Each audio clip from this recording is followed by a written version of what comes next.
Broadside Books and HarperAudio present The Greatest Comeback Ever, Inside Trump's Big, Beautiful Campaign, by me, Joe Concha. Chapter 1, The Actual Joy Candidate. Quote, "There's a good chance Trump loses the election, and a good chance a judge in New York then sentences him to prison later this month." That was a prediction from Mehdi Hasan. The left had tried everything. They indicted Donald Trump on obviously politicized charges. They tried to throw him in prison. They called him a fascist and a wannabe Hitler. They painted him as an angry and out-of-touch aristocrat. But Donald Trump was like a member of the X-Men who gets stronger every time someone attacks him. Everything they did try to take down Trump redounded to his favor. A big part of the problem was simply this: the American people have eyes.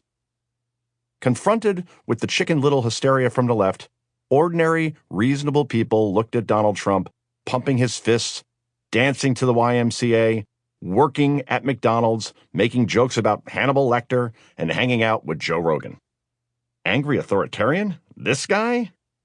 Meanwhile, Joe Biden was drooling on national TV, and Kamala Harris, for all her middle-class platitudes, came off like a cold, cackling, consultant-constructed candidate. A lot of people have asked where the moment was it should have been obvious Donald Trump would win the 2024 election. The answer is simple. When the corrupt Biden administration indicted him, it turned him into an anti-establishment hero, and every subsequent attack would just do more to enhance that image. The choice between corrupt bureaucrats and the change candidate who challenged them was obvious. Americans ignored the left's bullshit doomerism and pulled the lever for the real joy campaign, the only person who actually seemed like a meaningful change from the last 4 years. I saw it coming. To be fair, who wouldn't? A little about me.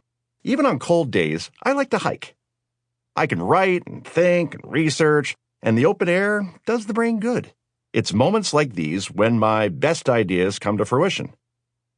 This early 2024 hike didn't disappoint. Write a book on the Trump campaign. If he wins, it will be the greatest political comeback in American history, the Field of Dreams voice in my head told me. Write it, and they will come.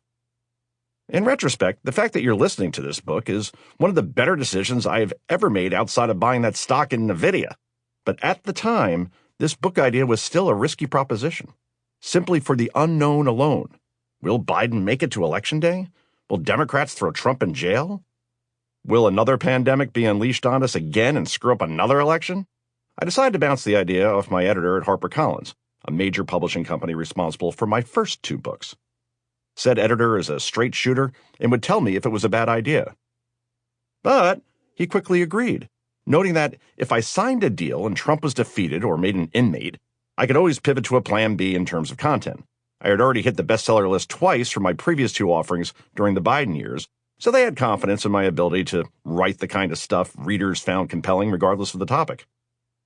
That same day, I reached out to Trump's closest aide on the trail, Natalie Harp, and asked her if I could attend Trump's upcoming rally in my home and current state of New Jersey. I wanted to be behind the scenes for the book, and being backstage at a Trump rally would be a good start considering he doesn't come to New Jersey often, and I had never experienced a Trump rally. Natalie, who, like Trump, apparently never sleeps, got back to me relatively quickly, and after sharing that the former president enjoyed my segments on Fox News, she indicated the Trump communications team would be reaching out to coordinate my pass to the rally. What I would discover on this trip was even more confirmation for my theory. Trump was the only choice for 2024 voters. Everything he did put the lie to the left's caricature of him. He was funny, normal, relatable, confident, and jovial, despite the hail of knives rained in his direction by the deep state's lawfare attacks. About 2 days later, Caroline Leavitt, Trump's campaign spokesperson at the time, whom you have undoubtedly seen in interviews across the dial throughout 2024 and since Trump has taken office, emailed to say that transportation would be provided to me to Trump's rally in Wildwood, New Jersey. Needless to say, that offer was a relief, as my 17-year-old Acura was approaching the beginning of the end, with 202,000 miles on it and an odd noise coming from the engine anytime I broke 60 miles an hour on the highway. So having transportation provided was excellent news for the 3-hour ride from North Jersey. Sample complete. Ready to continue?